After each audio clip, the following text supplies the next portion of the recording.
Hello बच्चों, आज इस वीडियो में हम स्टार्ट करने जा रहे हैं एक्सरसाइज 1.2 इंटीजर्स। 1.1 भी कर ली बेटा हमने और प्रॉपर्टीज़ ऑफ इंटीजर्स सब कर लिया। जिसने नहीं देखा वो please go on to my channel and watch those 2 videos to get a deeper understanding of all the properties. ठीक है, चलो पहला क्वेश्चन क्या है, find each of the following products. अब प्रोडक्ट किसका निकालना है बेटा, 3 × -1 का।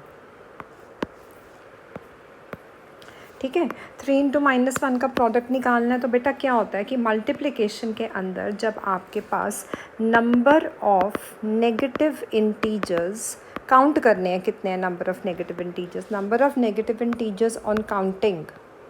ठीक है, काउंटिंग पे ऐसे ये नहीं देखना कि 1 है या 3 है या 5 है, ऑड इवन ऐसे नहीं चेक करना, काउंट करना है, एक गिनती गिननी है, नेगेटिव इंटीजर्स की गिनती कितनी है।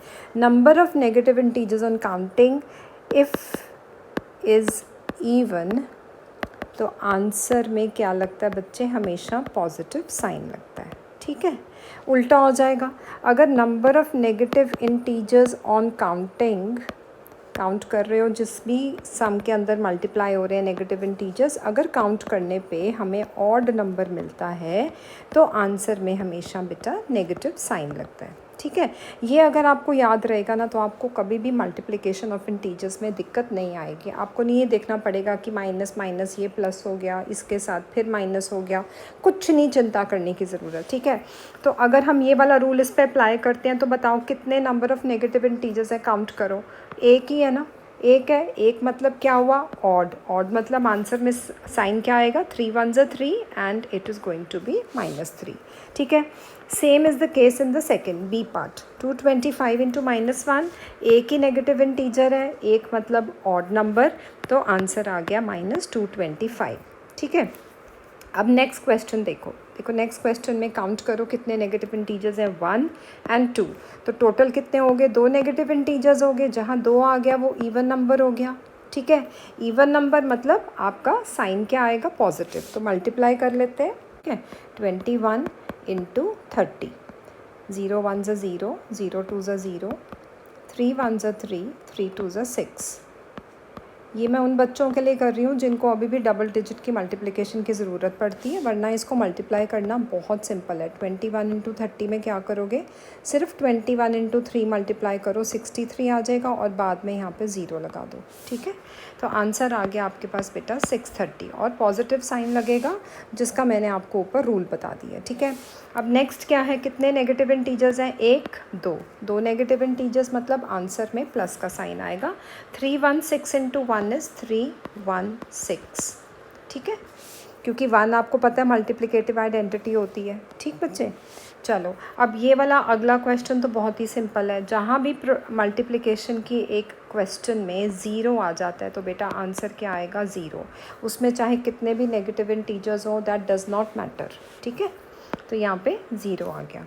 ओके, चलो अब नेक्स्ट क्वेश्चन कर लेते हैं। कितने हमारे पास इंटीजर्स हैं, टोटल 3, और नेगेटिव कितने हैं, 2। 2 मतलब इवन, इसका मतलब जो हमने आंसर लिखना है वो हमेशा हमारा पॉजिटिव आएगा। तो बस इस तरह से अगर आप सम सॉल्व करोगे ना तो आपको साइन लगाने की कोई टेंशन नहीं रहेगी। ठीक है बेटा, 12 × 11, इसको मल्टीप्लाई करने का ना बहुत ही ईजी तरीका होता है। ये जो 12 देख रहे हो ना, इसका फर्स्ट डिजिट आप यहाँ पे लिखोगे, 12 का जो 2 है वो आप यहाँ पे लिखोगे 1s प्लेस पे, और 1 लिखोगे 100s प्लेस पे, और जो बीच में डिजिट आएगा वो इन दोनों का सम आएगा, दैट इज़ 132। ये मल्टीप्लिकेशन का जो ट्रिक है ये सिर्फ 11 के साथ मल्टीप्लाई करने पे, किसी भी नंबर को आप 11 से मल्टीप्लाई करो, सेम ट्रिक लगाना है। मैं वापस समझा देती हूँ ट्रिक क्या है। 12 × 11 अगर आपको आता है तो आपने जो 1 और 2 है ना, 100s एंड 1s प्लेस पे लिख लेना है 1, और 1s प्लेस पे लिख लेना है 2, और ये जो दोनों डिजिट्स हैं इनका सम होता है 3, वो आ जाएगा आपका 10s प्लेस पे। ठीक है, तो 132 आ गया। अब 132 × 10 करते हैं तो अगेन आपको सिर्फ 132 × 1 करना है, दैट इज़ 132, और जो 0 बची है वो आखिर में लगा देनी है। ठीक है, तो आंसर आ गया 1320। ठीक है बेटा, तो नेक्स्ट क्वेश्चन है बेटा 9 × -3 × -6, नंबर ऑफ नेगेटिव इंटीजर्स 2, इसका मतलब आंसर में पॉजिटिव साइन आएगा। 9 3 का कितना होता है, 27, माइनस का साइन लगा लेते हैं क्योंकि अभी हम 9 को -3 से कर रहे हैं मल्टीप्लाई, फिर -27 को करेंगे -6 से, तो इवेंचुअली हमारे पास 2 नेगेटिव इंटीजर्स आ गए, तो आंसर हमेशा हमारा पॉजिटिव रहेगा। तो मल्टीप्लाई कर लेते हैं बेटा, 27 × 6, 6 7 ज़ा 42, 6 2 ज़ा 12 + 4 16। तो आपके पास आंसर आ गया 162। ठीक है, चलो नेक्स्ट देखो। नेक्स्ट सम में कितने नेगेटिव इंटीजर्स हैं? 1 2 3। ऑड हो गया, आंसर में क्या लगेगा? माइनस का साइन। 18 × 5 कितना होता है? 90, और 90 × 4 कितना होता है? 360। ठीक है, सो आंसर आ गया -360। ठीक है बेटा, ओके। नेक्स्ट देखो, फोर इंटीजर्स हैं, 1 2 3 आपको दिए हुए हैं नेगेटिव इंटीजर्स और एक आपका है पॉजिटिव इंटीजर्स। तो नंबर ऑफ़ नेगेटिव इंटीजर्स कितने हुए? ऑड हुए ना।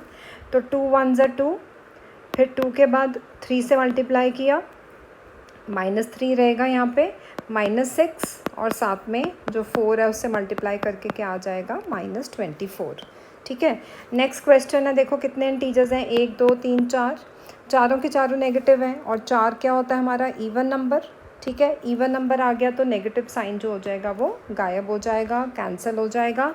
अभी पहले इन दोनों डिजिट्स को मल्टीप्लाई कर लेते हैं। 6 3 ज़ा 18, ठीक है, एंड 2 1 ज़ा 2। आंसर क्या आया? 18 2 ज़ा 36। ठीक है, क्लियर हो गया। चलो नेक्स्ट सम करते हैं, वेरीफाई द फॉलोइंग। वेरीफाई में क्या करना होता है बेटा? ये जो LHS है ना लेफ्ट हैंड साइड, ये RHS के बराबर अगर आ रही है तो आपका जो आंसर है वो वेरीफाइड है। तो चेक कर लेते हैं कैसे करना है। अब देखो मैंने प्रॉपर्टीज़ कराई हैं, यहाँ पे कौन सी प्रॉपर्टी यूज़ हो रही है? यहाँ पे हो रही है बेटा डिस्ट्रीब्यूटिव प्रॉपर्टी। डिस्ट्रीब्यूटिव प्रॉपर्टी क्या करती है? मल्टीप्लिकेशन को एडिशन या सब्ट्रैक्शन के साथ कनेक्ट करती है। ठीक है, सो सबसे पहले हम क्या करेंगे बेटा? पहले ब्रैकेट ओपन करेंगे। ब्रैकेट ओपन करने के बाद क्या मिलेगा? 7 - 3, पहले हमने स्मॉल ब्रैकेट ओपन करी है। अब 7 - 3 कितना होता है? 4, एंड 18 4 ज़ा कितना होता है बेटा? 72। ठीक है, ये तो हो गया हमारा LHS। अब RHS की तरफ चलते हैं। 18 7 ज़ा कितना होता है? 126। ठीक है, प्लस 18 × -3। अब लगाओ वही वाला रूल, जहाँ पे number of negative integers odd है वहाँ पे आंसर में माइनस का साइन आएगा। तो यहाँ पे क्या आएगा बेटा? 18 3 ज़ा 18 × -3 ज़ा -54। ब्रैकेट खोल लेते हैं, प्लस माइनस क्या हो जाते हैं? -54। माइनस करेंगे तो क्या आएगा? 72। That means the left hand side is equal to right hand side, hence verified. ठीक है, क्लियर हो गया। चलो नेक्स्ट वेरिफिकेशन भी कर लेते हैं। पहले तो -21 को ब्रैकेट से निकालते हैं, उसके बाद हम जो स्मॉल ब्रैकेट है उसको ओपन करते हैं। -4 प्लस माइनस क्या हो गया? -6। ठीक है, -21 ऐसे ही रहेगा। पहले ब्रैकेट का आंसर निकाल लेते हैं। -4 × -6 क्या हो जाएगा बेटा? -10। माइनस माइनस क्या होते हैं? प्लस, लेकिन साइन क्या रहता है बेटा? माइनस का। तो -10 आ गया। अब देखो आपके पास दो नेगेटिव इंटीजर्स हैं, यानी कि इवन नंबर है, तो आंसर पॉजिटिव आएगा 210। ठीक है, LHS सॉल्व हो गई। अब RHS करते हैं।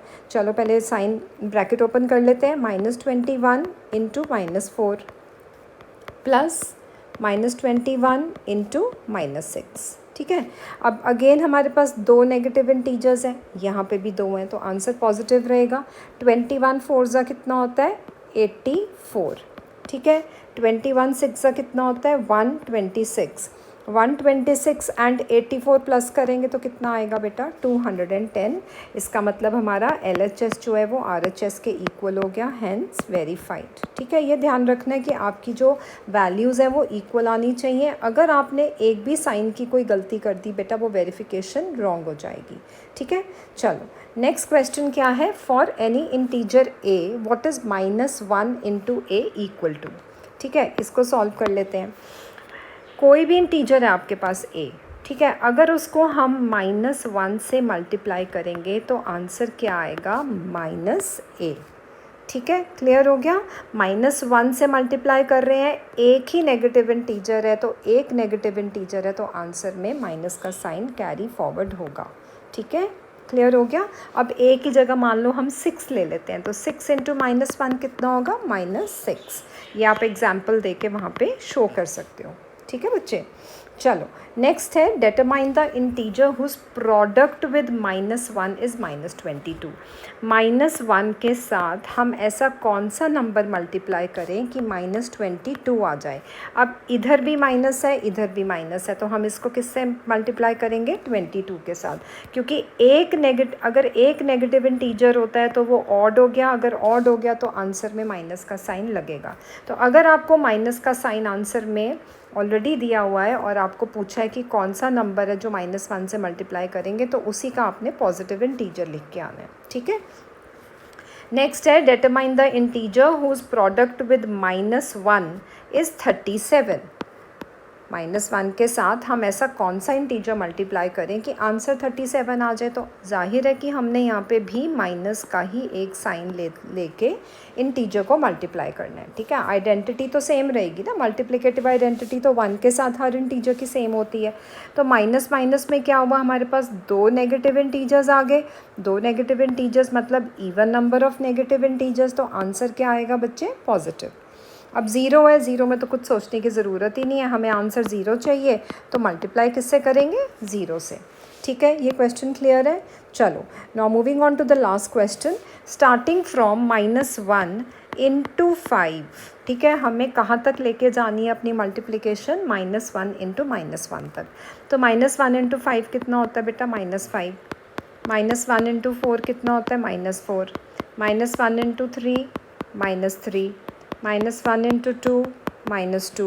-1 into 1 -1। -1 into 0 0। -1 into -1 is equal to 1। So starting from -1 into 5 we had reached the last solution -1 into -1। ठीक है, ये बिल्कुल नंबर लाइन है बेटा। देखो नंबर लाइन में 0, यहाँ पे 1 लिख देते हैं, 2, बाकी negative integers on the left side of the 0। ठीक है, जिनकी वैल्यू जो है वो लेफ़्ट साइड पे डिक्रीज़ होती जाती है। जितना आप लेफ़्ट साइड मूव करेंगे बेटा, उतनी वैल्यू जो है वो डिक्रीज़ होगी, यानी कि जितना बड़ा नेगेटिव इंटीजर होगा उतना उसकी वैल्यू छोटी होगी। और 0 से राइट साइड पे जाते हैं तो वहाँ पे वैल्यू क्या होती है बेटा? इंक्रीज़ होती है।